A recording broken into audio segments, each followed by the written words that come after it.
Hello मेरे मुसलमान यारों दोस्तों, अस्सलाम वालेकुम। मेरे माँ बहनों, मेरे मुसलमान माँ बहनों,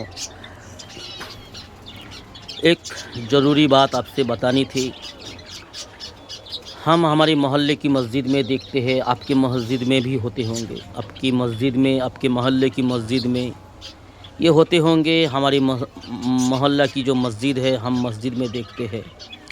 एक तो हमारे मुसलमान समाज में अल्लाह की हुक्म को तोड़ने वाले ज़्यादा है, अल्लाह की हुक्म को छोड़ने वाले बहुत ज़्यादा है।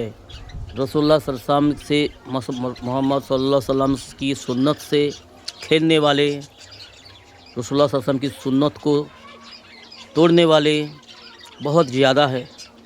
बहुत कम है कि अल्लाह की हुक्म को, रसूलुल्लाह सल्लल्लाहु अलैहि वसल्लम की सुन्नत को मान के चलते हैं। ऐसे लोग बहुत कम है, पर है अल्हम्दुलिल्लाह। अल्लाह हम सब को हक़ राह पर चलने वाला बनाए, इस्लाम पर जमे रहने की तौफीक दे और रसूलुल्लाह सल्लल्लाहु अलैहि वसल्लम की सुन्नत पर अमल करने वाला बनाए आखिरी दम तक, मौत से पहले तक। तो मेरे अजीज़ों दोस्तों, हमारी मस्जिद में, आपकी मस्जिद में, मुसलमान समाज में, हर मोहल्ला में सलात अदा करने वाले, नमाज अदा करने वाले लोग बहुत कम है। जितनी भी है 100 में से 5%, 6% है मर्द लोग।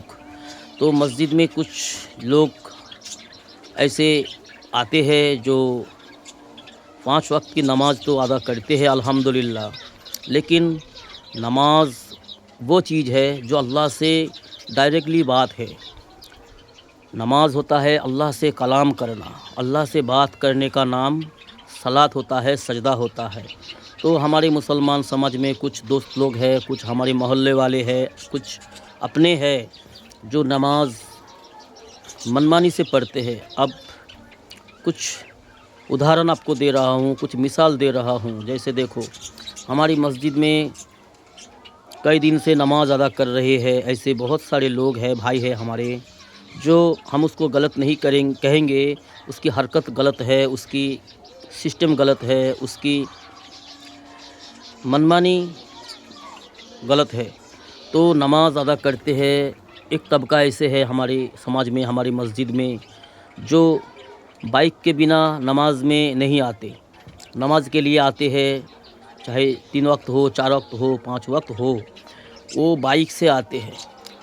और बाइक से आते हैं रोज़ाना, कंटिन्यू, हर वक्त, जितनी बार मस्जिद में आते हैं, जितनी वक्त बाइक में आते हैं, पर बिल्कुल लेट से आते हैं। कभी 2 रकात, कभी 3 रकात हो जाती है, कभी 1 रकात हो जाती है। 5 वक्त में से 1 वक्त जो है तकबीर उला के साथ अदा करते हैं। बाकी 4 वक्त जो है कभी 2 रकात छूट जाती है, कभी 1 रकात, कभी 3 रकात, कभी किसी वक्त 4 रकात छूट जाती है। ऐसे लेट में आते हैं और उसका ये जो सिस्टम है कंटिन्यू है, रोज़ाना का। गलती से हो जाता है ये बात और है कि जाने अनजाने में हो गया है, लेकिन रोज़ाना उसकी आदत पड़ गई है। और कुछ ऐसे मुसल्ली भी है जो स्प्रिंग की तरह नमाज़ पढ़ते हैं। जैसे रुकू में जाते हैं तो स्प्रिंग की तरह उछलता है, स्प्रिंग की तरह उछलता है जब रुकू में जाते हैं। और रुकू से जब उठते हैं ऐसे जैसे छलांग लगाते हैं। तो और कुछ ऐसे साथी भी है, ऐसे मुसल्ली भी है हमारी मस्जिद में, आपके वहाँ भी होते होंगे, जो इमाम से पहले रुकू करने की कोशिश करता है, इमाम से पहले सजदा जाने की तैयारी में रहते हैं। पहले से एकदम कपड़ा उठा के तैयार होता है, इमाम की तरफ देखता भी है। जो पहले कतर में कुछ लोग ऐसे खड़ा हो जाता है, जिसकी आदत ऐसी बुरी आदत है, अगर वो पहले कतर में खड़े हो जाते हैं तो जब रुकू से वो उठते हैं इमाम के साथ, तो इमाम की तरफ देखता है। तो इमाम जब सजदा में जाता है, सजदा में इमाम जाने से पहले ये सजदा में जाने के लिए तैयार हो जाता है। मतलब इमाम से पहले कोई भी फ़र्ज़ अता करना, चाहे तकबीर तहरीमा हो, चाहे रुकू हो, सजदा हो, या फिर सजदे से उठना, ये सारे चीज़, या फिर सलाम फेरना, ये सारे चीज़ जो है इमाम से पहले अगर हो जाती है तो नमाज ज़ाया हो जाती है। پھر سے دوبارہ نماز اس کو عطا کرنے کی ضرورت ہوگی۔ تو اسی طرح دوستو نماز اللہ سے کلام ہوتا ہے۔ نماز ایک سب سے اہم عبادت ہے، اللہ کا حکم ہے، اور اس کو ہم خضوع کے ساتھ ادا کریں گے تو اس سے ہمیں فائدہ ہوگا، اللہ ہم پہ راضی ہوگا، اللہ اس کا ہمیں بدلہ دے گا، صلہ دے گا۔ تو اگر نماز کو ہم منمانی کی طریقے سے ہم ادا کریں گے تو اس سے اللہ ناراض ہوتا ہے، اور شیطان ہمیں بہکاتا ہے، شیطان ہمیں دھوکے میں ڈالتا ہے، اور پھر ایک دن اس کا بدلہ ہمیں نہیں ملتا بلکہ اس کا سزا ہمیں ملے گا۔ کیونکہ نماز اللہ کا حکم ہے کہ خضوع کے ساتھ ادا کرو، بہترین عمل کرو۔ جی، چاہے 4 منٹ کی نماز 6 منٹ لگ جائے، 2 رکعت سنت 2 منٹ کی جگہ 3 منٹ 3.5 منٹ لگ جائے، 4 رکعت سنت 6 منٹ سے زیادہ، 4 منٹ سے 5 منٹ سے زیادہ 6-7 منٹ لگ جائے، پر عبادت بہترین ہو، اخلاص کے ساتھ ہو، خضوع کے ساتھ ہو، اطمینان کے ساتھ ہو، ایسے عبادت کو اللہ پسند کرتے ہیں۔ ایسے عبادت سے ہمیں فائدہ ملتا ہے، فائدہ ملے گا، ہماری دل کو سکون ملے گا، ہماری عبادت قبول کے قابل بنے گا۔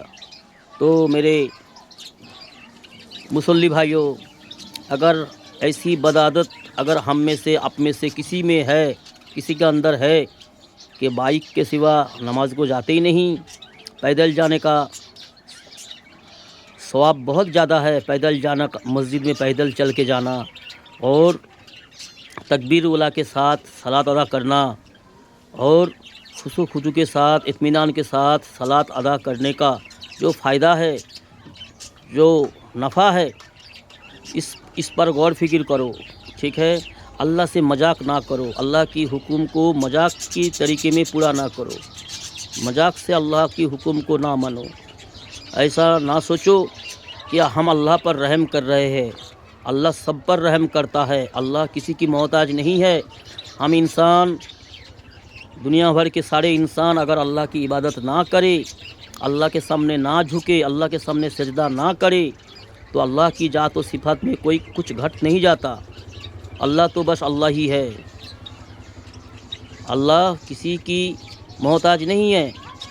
اگر دنیا کے تمام انسان، تمام مخلوق، جن سب مل کر اللہ کی عبادت کرنے لگ جائے، اللہ کے سامنے جھکنے لگ جائے، اللہ کے سامنے سجدہ کرے، تو اللہ کی ذات صفات میں کوئی وردھی نہیں ہو جاتی، کچھ اللہ کا سمان بڑھ نہیں جاتی۔ تو اللہ ہر عیب سے پاک ہے، ہم مانے نہ مانے، کوئی مانے نہ مانے، اللہ کو کوئی فرق نہیں پڑتا، اللہ کو کوئی زوال نہیں ہے۔ فرق ہمیں پڑتا ہے، ہم انسانوں کو پڑتا ہے، نفع نقصان ہمارا ہے۔ ہم اللہ کی عبادت کریں گے، اللہ کی غلامی کریں گے، اللہ کے سامنے سجدہ کریں گے، رسول اللہ صلی اللہ علیہ وسلم کی سنت پر زندگی گزاریں گے، تو فائدہ ہمیں ہے، ہماری پریوار کو ہے، ہمارے گھر کو ہے۔ اگر ہم اللہ کی عبادت نہیں کریں گے، اللہ کی نہیں مانیں گے، اللہ کی حکم کو توڑیں گے، اللہ کی حکم کو چھوڑیں گے، تو نقصان ہمیں ہے، ہلاکت ہمارے لیے ہے، ہم مصیبت میں گھر جائیں گے، مصیبت میں پھنس جائیں گے، مصیبت میں پکڑ میں آ جائیں گے۔ تو اسی لیے میرے یارو دوستو، جتنے سارے دوست ہمارے اللہ کی حکم کو مانتے ہو، بس خضوع کے ساتھ مانو، صحیح طریقہ اپناؤ، آپ اپنے عمل کو بہترین بناؤ، ٹھیک ہے میرے یارو؟ السلام علیکم۔